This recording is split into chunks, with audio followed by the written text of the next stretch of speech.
Marcus Webb stood at the edge of the dome and watched the red sun rise over dead fields. The morning light painted everything the color of blood. Where green corn should have grown tall, only twisted metal pipes stuck up from cracked earth. The soil had been poisoned for 20 years now. Nothing would grow. Behind him, the settlement was waking up. 50,000 people lived inside the great dome that covered what used to be the town of Lincoln, Nebraska. The dome kept out the toxic air, but it could not keep out hunger. Marcus could hear children crying for food they did not have. He was 45 years old and had been the settlement leader for 3 years. Before the world ended, he had been a scientist who studied plants and soil. Now he counted food packets and decided who would eat today. It was not a job he wanted, but someone had to do it. Diana Cross walked up beside him. She was 38 and had been a soldier before everything went wrong. Now she kept the dome running and made sure the walls stayed strong. Her dark hair was tied back and her clothes were patched many times. Everyone's clothes looked like that now. "How much food do we have left?" Marcus asked. He asked this question every morning, and every morning the answer got worse. 2 weeks, Diana said. Her voice was steady, but Marcus could see worry in her eyes. "Maybe less if we keep feeding everyone." Marcus nodded. He had known this day would come. All the settlement leaders knew it. They had been living on borrowed time ever since the last supply drop from orbit 3 months ago. The space stations had gone quiet after that. Either they were dead too, or they had given up on Earth. A young man came running toward them. His name was Tom Riley, and he was 26 years old. Tom led the scavenger teams that went outside the dome to look for supplies in the dead cities. He was thin like everyone else, but his eyes still held hope. Marcus envied him for that. "Marcus, Diana, you need to see this," Tom said, breathing hard. He held up a small device that looked like a radio. "I found this in the old university. It still works." Diana took the device and looked at it carefully. "Where exactly did you find it?" "In the basement of the science building. There was a whole room full of equipment all sealed up tight. Most of it was broken, but this thing was still running on battery power." Marcus felt his heart beat faster. The university had been searched many times, but the deep basements were dangerous. The radiation levels down there could kill a person in hours. Tom must have taken a big risk to get this. "What does it do?" Marcus asked. Tom smiled for the first time in weeks. "It picks up signals from space, not from our dead satellites, but from others." Diana's eyes went wide. "You mean aliens?" "I think so. The signals are not random. They have patterns like language. And Marcus, there are a lot of them. Dozens of different signals from dozens of different places." Marcus took the device and listened to the strange sounds coming from it. Beeps and whistles and what might have been voices speaking in languages no human had ever heard. For years, people had wondered if they were alone in the universe. Now, they knew the answer, but it might be too late to matter. "They know about us," Tom said quietly. "Some of the signals are coming from close by, maybe from ships near Earth. I think they have been watching us."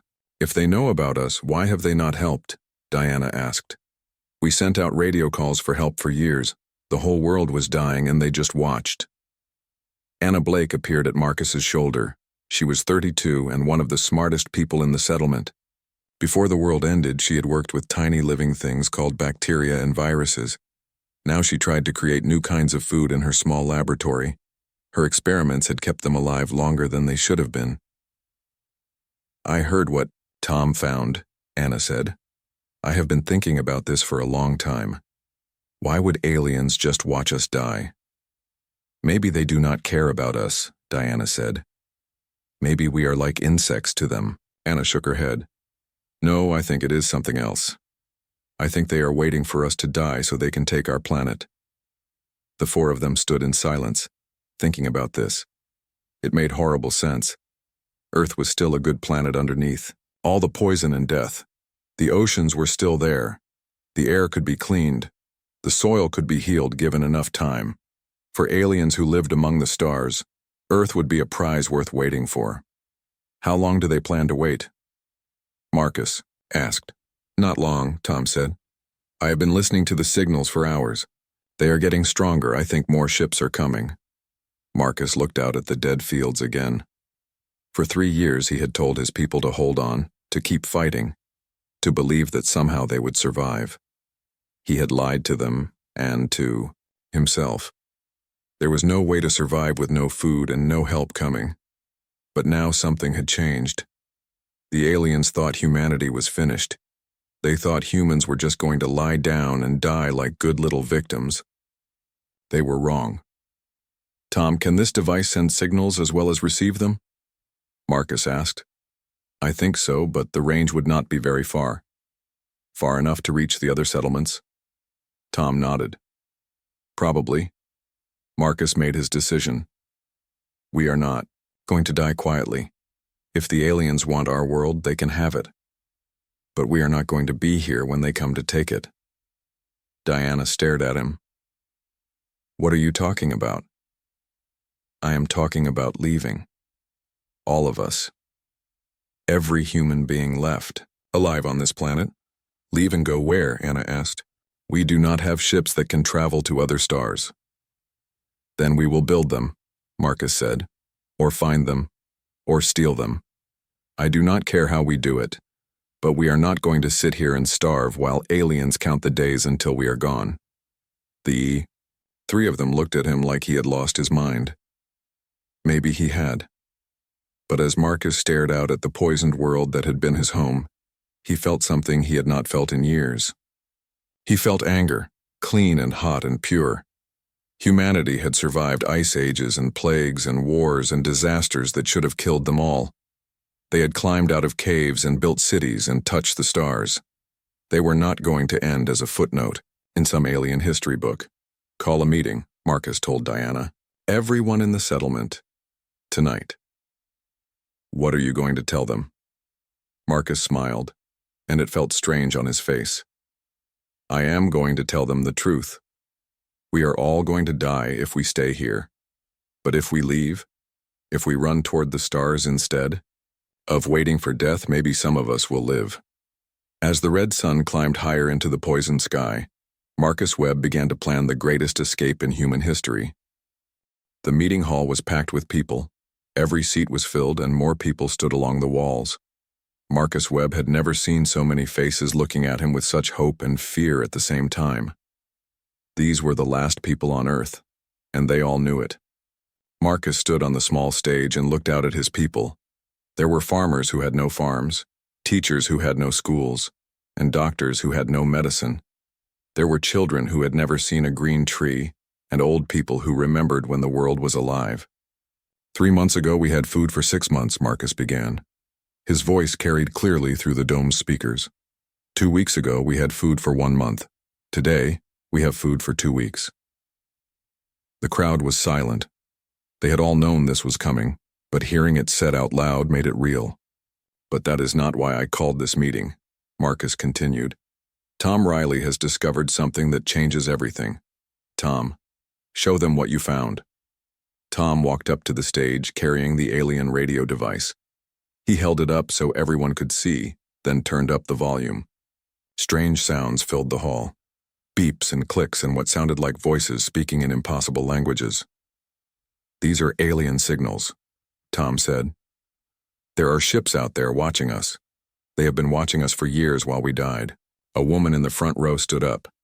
Her name was Susan Carter, and she had been a nurse before the world ended. If they are watching us, why have they not helped us? Anna Blake stepped forward. She had been working in her laboratory all day, and her clothes smelled like chemicals. I think they are waiting for us to die. Then they will take our planet. The crowd began to talk all at once. Some people were angry, some were scared, and some just looked tired. An old man named Robert Hayes stood up. He had been a politician before, and he still talked like one. Even if that is true, what can we do about it? Robert asked. We are dying. We have no weapons, no ships, no way to fight beings who can travel between stars. We can leave, Marcus said simply. The crowd went quiet again. Robert Hayes laughed, but it was not a happy sound. Leave and go where? We do not have spaceships. We can barely keep the lights on in this dome. Diana Cross had been standing at the back of the hall. Now she walked forward, and people moved out of her way. In her hands, she carried a thick folder full of old papers and photographs. "Actually, we do have a spaceship," Diana said. "Or at least we have most of one." She opened the folder and pulled out a large photograph. It showed a huge metal shape half buried in the ground. The shape was longer than a football field and wider than a city block. "This picture was taken 5 years ago," Diana explained. "The ship is buried right under our settlement. It is called Pioneer's Hope, and it was built to carry 10,000 people to other stars." Marcus stared at the photograph. He had never heard of this ship before. Why was it never finished? The government ran out of money when the world started dying. They decided to spend their resources on trying to save Earth instead of leaving it. The ship has been sitting down there ever since, waiting. Tom leaned forward to look at the picture. "Can it fly?" "I do not know," Diana admitted. "But I know how to find out. Before I was a soldier, I was an engineer. I worked on ships like this one. If anyone can get it running, I can." Anna stepped up beside Diana. "Even if we can fix the ship, where would we go? We do not know which stars have planets we could live on." Diana pulled out another paper from her folder.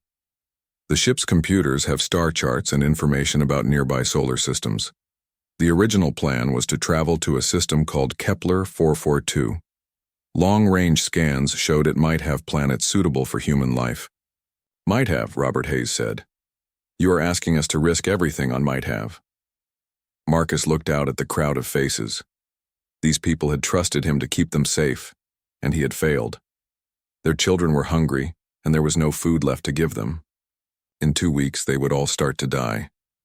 "Mr. Hayes," Marcus said, "we are already risking everything. If we stay here, we will all be dead in a month. If we try to leave, some of us might die, but some of us might live." A young woman named Lisa Grant raised her hand. She worked with the settlement's communication equipment. "Marcus, even if we can fix this ship and leave Earth, how do we know the aliens will not just follow us and destroy us?" It was a good question, and Marcus did not have a good answer. He looked at Anna, hoping she might have an idea. Anna was quiet for a long moment, then she smiled. It was a small smile, but it was the first real smile Marcus had seen from her in months. "I have been working on something," Anna said. "Before the world died, I was part of a secret government project called Genesis Protocol. We were trying to create new forms of life that could survive in places where nothing else could live." "What kind of life?" Diana asked. "Bacteria and fungi that could eat rock and turn it into soil. Plants that could grow in poisonous air and clean it. Animals that could survive in places too hot or cold for normal life. We were going to use them to turn dead planets into living worlds." The crowd was listening carefully now. This was the first time anyone had talked about creating life instead of just trying to survive. "The project was never finished," Anna continued. "But I have all the research files hidden in my laboratory. If we are going to travel to another world, we will need to be able to live there when we arrive. Genesis Protocol could make that possible." Marcus felt hope growing in his chest for the first time in years. It was a crazy plan. They would have to fix a spaceship that had been abandoned for years. They would have to travel farther than any human had ever traveled before. They would have to turn a dead world into a living one with technology that had never been tested. But it was better than sitting in this dome and waiting to die. "All right," Marcus said. "Tomorrow morning we start digging. Diana, I want you to take your best people down to look at this ship. Anna, I need you to gather everything you can about Genesis Protocol. Tom, keep listening to those alien signals. I want to know if anything changes." Robert Hayes stood up again. "And what if this plan fails? What if the ship cannot fly, or we cannot survive the journey, or there is nothing alive where we are going?" Marcus looked at him steadily. "Then we will die trying to live instead of living while we die. I would rather fail reaching for the stars than succeed at giving up." The crowd was quiet for a moment. Then Susan Carter started clapping. Other people joined her, and soon the whole hall was filled with applause. It was not the sound of people who believed they would succeed. It was the sound of people who had decided to fight. As the crowd began to break up and people headed home, Marcus caught Diana's arm. "How long will it take to get that ship ready to fly?" Diana looked at the photograph in her hands. "If everything goes perfectly? 6 months. More likely a year. We have 2 weeks of food left. Then we better hope Genesis Protocol can grow food as well as it can grow everything else." Marcus nodded and walked toward the exit. Outside the dome, the red sun was setting over the dead world. But for the first time in years, Marcus was not thinking about death. He was thinking about tomorrow. The digging began at sunrise. Diana Cross stood at the edge of a hole that was already 20 feet deep and getting deeper every hour. Hundreds of people worked with shovels, pickaxes, and old construction machines that ran on the settlement's last drops of fuel. "There," Diana shouted, pointing down into the hole. "I can see metal." Marcus Webb climbed down a rope ladder to look. Sure enough, there was something big and metallic buried in the earth. It was covered with 20 years of dirt and rust, but it was definitely part of a spaceship. "How much more do we need to dig?" Marcus asked. Diana wiped sweat from her face. "The entrance should be about 50 feet that way, but we need to clear the whole top section if we want to check the engines." Above ground, Anna Blake was working with a team of people to sort through everything they had found in the old university. Most of the equipment was broken, but some of it still worked. She had managed to get power to 3 computer terminals and a small laboratory. "Marcus, you need to see this," Anna called out when he climbed back up from the hole. Marcus walked over to where Anna was working. On one of the computer screens, green text scrolled past faster than he could read. "I found the Genesis Protocol files," Anna said. "All of them. Research notes, test results, genetic maps, everything. The project was much more advanced than I remembered. Can you make it work?" Anna pointed to a small glass container on her desk. Inside, something that looked like green mud was growing. "I already did. This is a simple soil-making bacteria. In 3 days, it turned a cup of sand and metal shavings into fertile dirt." Marcus stared at the container. 3 days? The original plan was to make organisms that could terraform a planet in centuries. I have made them work in days. They are not stable for very long, but they work fast. Tom Riley came running up to them. He was carrying his alien radio and looked excited. "The signals are getting stronger, much stronger. I think there are more ships coming." "How many more?" Marcus asked. "I cannot tell for sure, but the signals are at least 10 times stronger than they were yesterday. Either the ships are getting closer, or there are a lot more of them." Diana climbed up from the hole and joined them. "We found the entrance to the ship. It is sealed tight, but I think we can get it open. The bad news is that the ship is in worse shape than I hoped." "How bad?" Marcus asked. "The hull is cracked in 12 places. The main engine is missing half its parts. The life support systems are completely dead, and that is just what I can see from the outside." Marcus felt his hope starting to fade. "Can it be fixed?" "Maybe, but it will take time we do not have and materials we do not have." Anna looked up from her computer screen. "What if we do not try to fix everything? What if we just fix enough to get the ship working?" "That is not how spaceships work," Diana said. "You cannot just fix part of a spaceship and hope for the best. One small mistake and everyone dies." "Everyone is going to die anyway," Tom pointed out. "We have been eating half rations for 4 days now.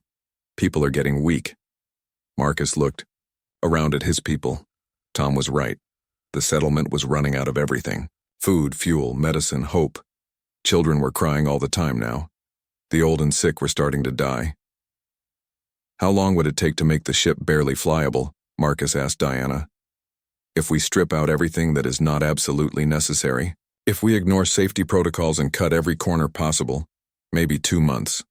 "We do not have 2 months," a new voice joined the conversation. "Maybe we do." Everyone turned to see Jake Morris walking toward them. Jake had been a pilot before the world ended. He had flown cargo planes between the settlements until the last airports closed. He was 40 years old and knew more about flying than anyone else left alive. "I have been listening to your conversation," Jake said. "Diana, you are thinking like an engineer. You want to fix the ship properly, but Marcus is right, we do not have time for that." Then what do you suggest? Diana asked. Jake smiled. We do not fix the ship, we steal a better one. What do you mean? Those alien signals Tom has been picking up. They are not just watching us from far away. Some of those ships are close, very close, maybe close enough to reach. Tom looked at his radio. You want to attack an alien spaceship? I want to board one, Jake said. Aliens need to breathe and eat just like we do. Their ships probably have life support systems that work, engines that run, and everything else we need. Diana stared at him. That is insane. So is trying to fix a 20-year-old spaceship with spare parts made from junk, Jake replied. At least this way, if we succeed, we get a ship that actually works. Marcus thought about this. It was a crazy plan, but then, again, their whole situation was crazy. How would we even get to an alien ship? The same way we were going to get to another star, Jake said. We get Pioneer's Hope running just barely well enough to fly. We do not need it to work for years. We just need it to work long enough to reach one of their ships. Anna looked up from her work. Jake might be right. If we can get close to an alien ship, my Genesis protocol organisms could help us. I can make bacteria that eat through metal. We could use them to cut holes in their hull. And then what? Diana asked. Even if we can board their ship, we do not know how to fly it. We do not know their language or their technology. We figure it out, Marcus said. Humans are good at figuring things out when they have to. Over the next 6 weeks, the settlement became a place of impossible activity. People worked 20 hours a day digging out the spaceship and trying to make it functional. Diana's team managed to patch the hull cracks and get one engine partly working. Anna's team grew more Genesis protocol organisms and learned how to control them. Jake trained anyone who volunteered in basic combat and boarding procedures. Most of the volunteers had never held a weapon before, but they learned quickly. Fear and desperation were good teachers. Tom kept monitoring the alien signals. The ships were definitely getting closer. Lisa Grant, who worked with communications, figured out how to boost the power of their transmitters. If their plan worked, they would need to coordinate with the other human settlements. There are still about 2 million people alive on Earth, Lisa reported, scattered across maybe 100 settlements. Most of them are in worse shape than we are. Can we get them all to the ship? Marcus asked. Diana shook her head. Pioneer's Hope was designed for 10,000 people. We could maybe squeeze in 15,000 if we packed people in like cargo. But 2 million? Impossible. Then we take as many as we can, Marcus decided. And we hope the aliens have more than one ship. On the last day, everything came together at once. Diana's team got the ship's engines running long enough for a test flight that lasted 3 minutes. Anna loaded containers full of metal-eating bacteria onto the ship. Jake gathered his boarding teams and checked their improvised weapons one more time. Tom's alien radio crackled with new activity. One of the ships is moving, he announced. It is coming closer to Earth. How close? Marcus asked. Close enough. If we launch now, we can intercept it before it reaches the planet. Marcus looked around at his people. They were thin and tired and scared. Most of them had never been in space before. They were about to attack beings with technology far beyond anything humans had ever built. But they were also angry. Angry at being abandoned. Angry at being left to die. Angry at aliens who thought humans would just lie down and give up. All right, Marcus said. Let's go steal a spaceship. Pioneer's Hope rose from the ground on a pillar of fire and smoke. The launch was rough and loud and several systems failed immediately. But the ship flew, and that was all that mattered. As Earth fell away below them, Marcus looked back at the poisoned world where humanity had been born. He wondered if they would ever see it again. Then he turned toward the stars and the alien ship waiting for them in the darkness. Behind him, 15,000 humans prepared for the most desperate battle in their species' history. Pioneer's Hope shook as another system failed. Marcus Webb grabbed a handrail as the ship lurched to one side. They had been in space for 6 hours, and their improvised repairs were already falling apart. Jake, how much longer until we reach the alien ship? Marcus called out. Jake Morris was strapped into the pilot's seat, fighting with controls that sparked and smoked. 2 hours if the engines hold together, 4 hours if they don't, never if we lose main power. Diana Cross floated past, pulling herself along the wall toward the engine compartment. In space, everything was weightless, and it took time to learn how to move. I'm going to check the reactor, she said. If it fails, we're dead anyway. The ship was packed with people. 15,000 survivors filled every available space. They sat in corridors, slept in storage rooms, and shared the air that grew thinner each hour. Children cried because their ears hurt from the pressure changes. Old people struggled to breathe in the recycled atmosphere. Tom Riley floated over to where Marcus was holding onto the wall. Tom's alien radio was still picking up signals, but now they could also see their target on the ship's screens. The alien vessel was huge, at least 10 times larger than Pioneer's Hope. Any word from the other settlements? Marcus asked Lisa Grant, who was working at a communications panel nearby. 7 settlements are still responding, Lisa replied. Total population about 400,000. They're watching what we do. If we succeed, they'll try the same thing. And if we fail, then they'll know to try something else. Anna Blake had set up her laboratory in a small storage room near the front of the ship. She was working with her Genesis protocol organisms, getting them ready for the boarding operation. The bacteria that could eat through metal were growing in dozens of containers, waiting to be released. Anna, are your bugs ready? Marcus asked. They are not bugs. They are carefully engineered microorganisms, Anna corrected him with a tired smile. And yes, they are ready. 1 container of bacteria can eat through a foot of alien metal in about 10 minutes. What if the alien metal is different from our metal? Then we find out the hard way. Jake's voice came over the ship's speakers. Everyone hold on. I can see the alien ship clearly now. It's bigger than we thought. On the main screen, the alien vessel looked like a dark mountain floating in space. It had no lights that humans could see, and its surface was smooth and black. There were no obvious weapons, but then again, humans would not know an alien weapon if they saw one. I'm picking up scans, Tom reported. They know we're here. Are they trying to communicate? Marcus asked. Not with us, but they're sending signals to other ships. I think they're calling for help. Marcus made his decision. Jake, get us as close as you can. Everyone else get ready to board. The boarding teams had practiced this dozens of times during the journey. Each team had 10 people with improvised weapons and cutting tools. Anna had given each team leader a container of metal-eating bacteria. Diana had made simple explosive charges from ship's supplies, but they had practiced on human equipment. No one knew what they would find inside an alien ship. Pioneer's Hope moved closer to the massive alien vessel. Jake had to use all his skill to match its speed and position. The alien ship was not trying to run away, which worried Marcus. Either it was not afraid of them, or it was waiting for something. Contact in 30 seconds, Jake announced.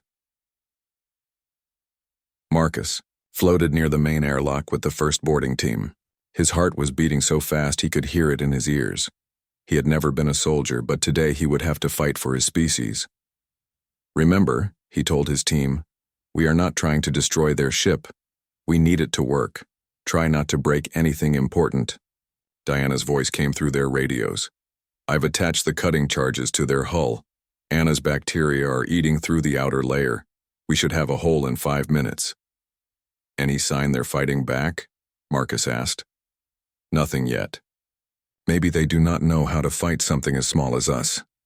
The 5 minutes felt like 5 hours. Then Diana's voice crackled through the radio again. We're through. The hole is big enough for people to get through. Marcus pushed himself toward the airlock. Behind him, 9 other humans followed. They were farmers and teachers and shopkeepers who had become fighters because they had no choice.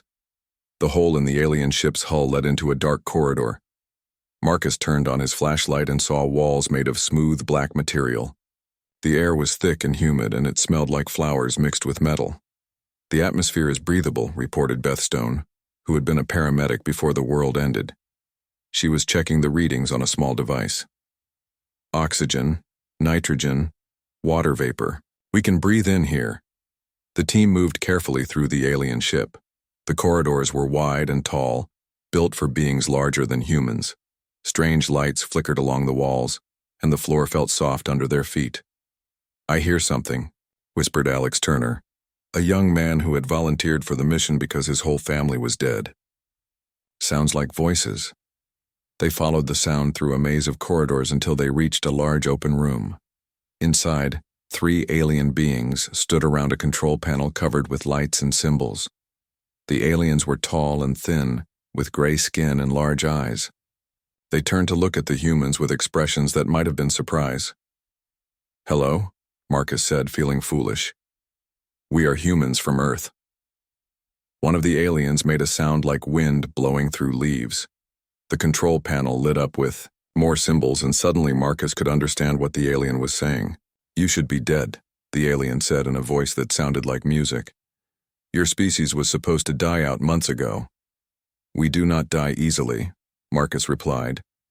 The alien tilted its head. "We are the Altari. We have been watching your world die for 20 of your years. We waited for your death so we could claim your planet, as is the way of the galaxy. What if we do not want to die?" Another Altari stepped forward. This one was smaller and had scars on its arms. "It does not matter what you want. Weak species die so that strong species can take their worlds. This is how it has always been." Marcus felt anger building in his chest. Who decided that rule? The Galactic Council. They rule all the star systems in this part of the galaxy. Species that cannot survive on their own are left to die. And you just go along with this? The scarred Altari made a sound that might have been laughter. "We do not go along with it. We are not part of the council. We are like you, a species that was supposed to die." Marcus stared at the alien. "What do you mean?" "Our world was poisoned 300 years ago by a council mining operation. They left us to die, just as they left you. But some of us survived in deep shelters. We have been living in ships ever since, scavenging what we can." The first Altari spoke again. "We came to your system to watch you die, and then claim your world. But now that we have met you, we see that you are like us. You refuse to die quietly." "Will you help us?" Marcus asked.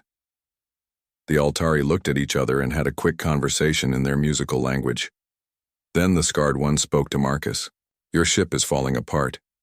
Half your people are dying from the journey. You have no plan beyond taking our ship."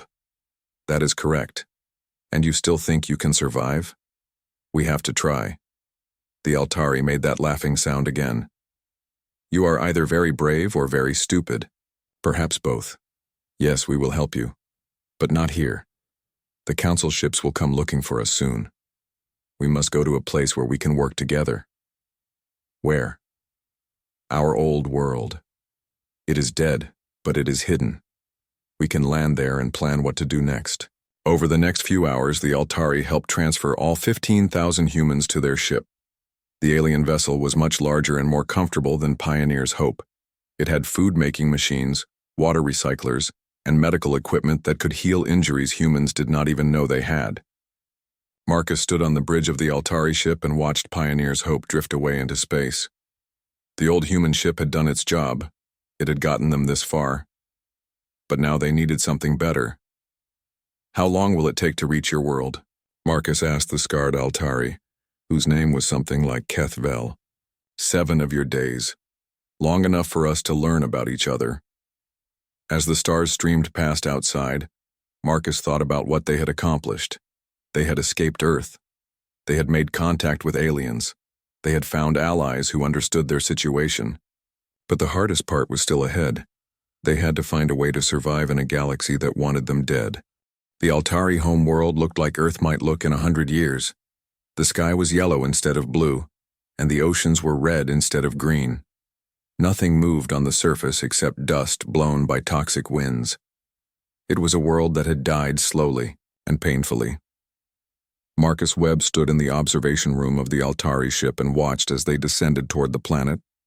Beside him, Kethvel pointed to a dark spot on the surface below. "That was our greatest city," Kethvel said in his musical. 5 million Altari lived there once. Now it is just empty buildings and poison. What happened? Marcus asked.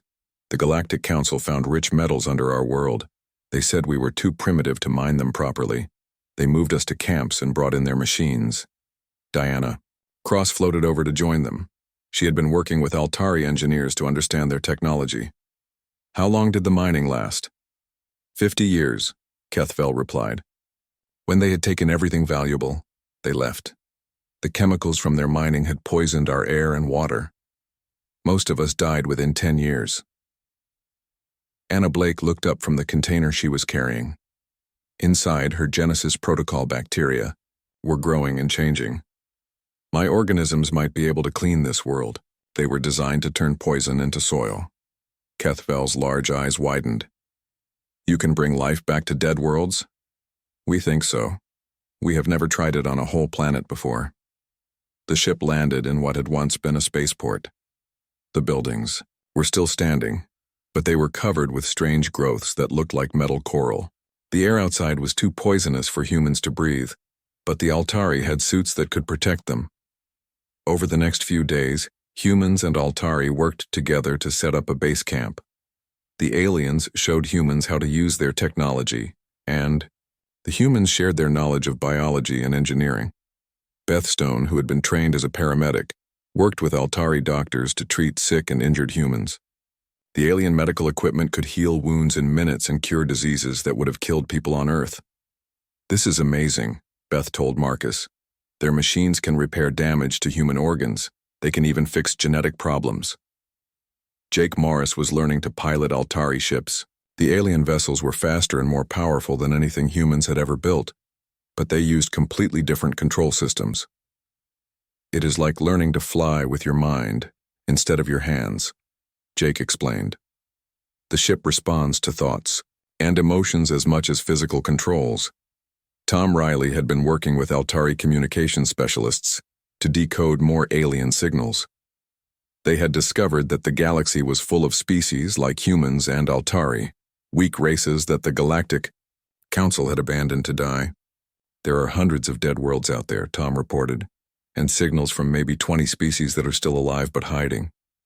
Hiding from what? Marcus asked. From Council enforcement fleets. If they find a species that was supposed to die but didn't, they finish the job themselves. Anna had been working day and night with her Genesis protocol organisms. She had learned how to modify them using Altari biotechnology. The new versions were more stable and worked even faster than before. Look at this, Anna said, showing Marcus a small pot of soil. 3 days ago this was pure poison. Now it could grow food. She had also been working on something else, something she had not told anyone about yet. Using Altari genetic technology, she was creating new versions of the Genesis organisms that could do more than just clean poison. They could terraform entire worlds in years instead of centuries. But there was a problem.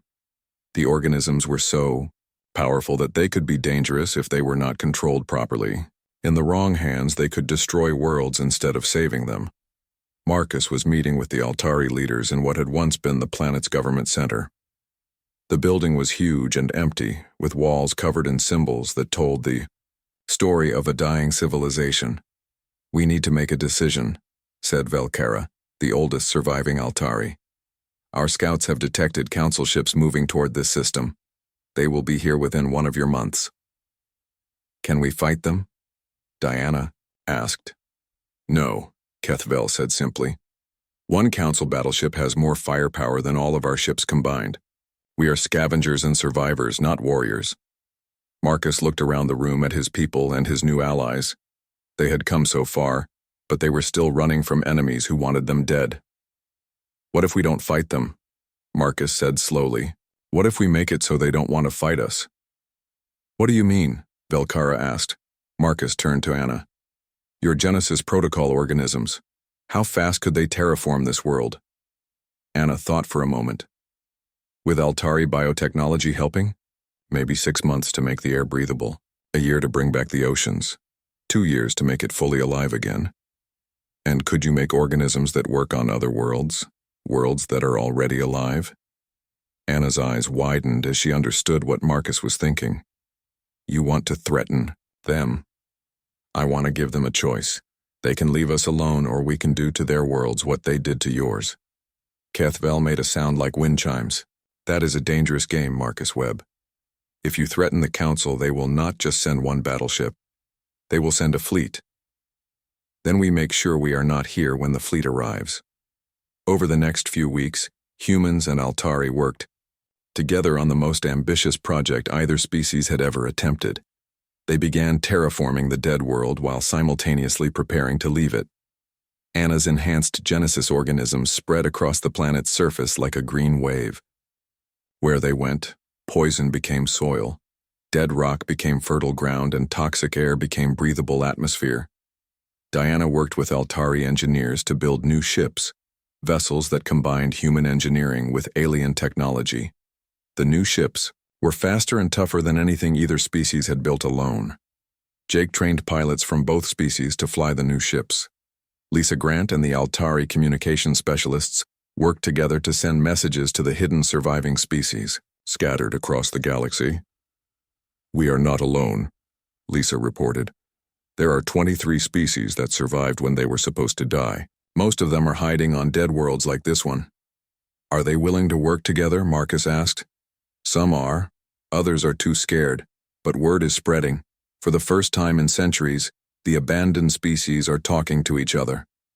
Tom Riley was monitoring Council communications. The news was not good. 3 Council battleships are heading this way. They will arrive in 10 days. Marcus looked around at the world they had been building. The sky was already turning blue in some places. Plants were growing where nothing had lived for centuries. It was beautiful and full of hope, but they could not stay to see it finished. "All right," Marcus announced. "We have 10 days to evacuate everyone and everything we can carry. The Council can have this world back, but they are going to find some surprises waiting for them." On the last day, Marcus stood on a hill overlooking the growing city where humans and Altari had worked together. Green fields stretched to the horizon, and the air smelled of flowers instead of poison. Hidden in the soil were billions of Annas, organisms waiting. When the Council ships landed, they would find a world that looked normal. But if they tried to stay, if they tried to set up mining operations or military bases, the organisms would activate. In weeks, their equipment would be dissolved, their ships would be eaten away, and the world would be uninhabitable again. "It is a message," Kethvel said, standing beside Marcus. "You are telling the Council that dead worlds can come back to life, and living worlds can be made dead." "I am telling them that humans and Altari and all the other abandoned species are not going to hide anymore," Marcus replied. "We are going to take back the galaxy, one world at a time." As the evacuation ships lifted off into space, Marcus watched the planet grow smaller below them. They were leaving another home behind, but this time they were not running away from death. They were running toward life, toward a future where no species would be abandoned to die alone. Behind them, Council battleships were approaching a trap that would change the balance of power in the galaxy forever. 2 years had passed since the evacuation from the Altari homeworld. Marcus Webb stood on the bridge of the ship Defiance and watched as his fleet approached their destination. 50 ships carrying humans, Altari, and refugees from 12 other abandoned species moved through space like a constellation of hope. Their destination was a Council mining world called Xerion Prime. It was rich in rare metals and defended by a small garrison. More importantly, it was a symbol. If they could take it, other species would know that the Council could be defeated. Diana Cross floated over to join Marcus at the observation window. She was now Admiral Cross, commander of the combined fleet. Her hair had gone gray in the past. 2 years, but her eyes were sharper than ever. "Final report from the scout ships," Diana said. "Xerion Prime has 2 battleships in orbit and maybe 10,000 Council soldiers on the surface. They are not expecting us." "Any word from the other operations?" Marcus asked. Emma Webb, Marcus's daughter, answered from the communications station. She was 25 now and had become one of their best tactical officers. "Operation Freedom Dawn is ready to begin. 23 target worlds all hitting at the same time." Marcus nodded. This was the moment they had been working toward for 2 years. After leaving the Altari world, they had spent months traveling from system to system, gathering allies and building their fleet. Species that had been hiding for centuries had finally agreed to fight back. The plan was simple and audacious. They would attack Council worlds across the galaxy simultaneously, not to destroy them but to liberate them and demonstrate that the abandoned species were no longer powerless. "Jake, take us in," Marcus ordered. Jake Morris, now Captain Morris, had become the best pilot in the fleet. He could fly ships from a dozen different species and had trained hundreds of others. "Beginning attack approach. All ships, follow my lead." Anna Blake worked at her station, monitoring the Genesis protocol organisms that had been loaded into special delivery systems. Over the past 2 years, she had perfected her biotechnology. The organisms could now terraform worlds in months, or they could make worlds uninhabitable just as quickly. "Terraforming packages ready for deployment," Anna reported. "If we succeed in taking Zerion Prime, we can make it fully habitable within 6 months. Tom Riley had become their intelligence chief. He monitored Council communications and coordinated with resistance groups throughout the galaxy. Council fleet movements are normal. They have no idea what is about to happen. The attack began with a message. Emma Webb broadcast on all frequencies as the fleet approached Zerion Prime. "This is the Free Species Alliance," Emma announced. "We are humans, Altari, Kelvani, Herrick, and 20 other races that the Galactic Council left to die. We are no longer hiding. We are no longer running. Today we take back what is ours." The Council battleships scrambled to respond, but they were designed to fight other battleships, not swarms of smaller ships piloted by desperate beings with nothing to lose. Jake led the fleet in a complex dance around the larger vessels, striking fast and disappearing before the Council weapons could lock on. Beth Stone commanded the medical ships that followed behind the attack fleet. She had become a doctor in the past 2 years, learning from Altari healers and human physicians. Her ships were ready to treat wounded from both sides. "Remember," Marcus broadcast to all ships, "we are not here to kill. We are here to liberate." The battle for Zerion Prime lasted 6 hours. When it was over, both Council battleships had surrendered, and the planet's garrison had agreed to lay down their weapons. More importantly, the planet's population of enslaved miners from various species had been freed. David Cross, Diana's son, led the engineering teams that secured the orbital stations. He was only 22, but he had inherited his mother's talent for fixing complex systems. "All orbital defenses are under our control," he reported. "The planet is ours." But the real victory was still to come. Over the next few days, reports arrived from across the galaxy. Operation Freedom Dawn had succeeded beyond their wildest hopes. 21 of the 23 target worlds had been liberated. Only 2 operations had failed, and even those had managed to evacuate their populations. Rachel Riley, Tom's younger sister, had become their diplomatic liaison. She worked with newly freed populations to establish provisional governments and mutual defense agreements. 17 worlds have agreed to join the alliance, she reported. 3 more are considering it. The Council's response was swift and predictable. Fleet Admiral Zex Korin, the Council's supreme military commander, announced that the rebellion would be crushed and all surviving members of the failed species would be exterminated. But something had changed in the galaxy. The abandoned species were no longer isolated and afraid. Lisa Grant's communication networks allowed them to coordinate across vast distances. When Council fleets moved toward Alliance worlds, other Alliance fleets moved to intercept them. The first major battle took place at the Herrick colony of New Haven. The Council sent 30 battleships to destroy the planet and its population of refugees from 6 different species. They were met by 50 Alliance ships in something they had never encountered before: Genesis protocol biological warfare. Anna's organisms had been modified for space combat. They could eat through ship hulls, disable weapons systems, and shut down life support. Within hours, the mighty Council fleet was drifting helplessly as their ships were consumed from the inside. "This is Admiral Cross to the Council fleet," Diana broadcast. "Surrender now, and your crews will be treated with honor. Continue fighting, and your ships will be completely destroyed." The Council fleet surrendered. Word of the victory spread across the galaxy like wildfire. Species that had never heard of humans or Altari began sending messages of support. The Council's appearance of invincibility was broken.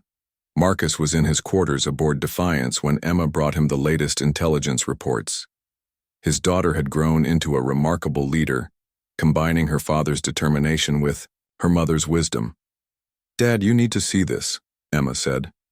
"Council communications are in chaos. Half their member species are demanding explanations. Some are even talking about withdrawing from the Council." "What about Earth?" Marcus asked. It had been over 3 years since they left their home world.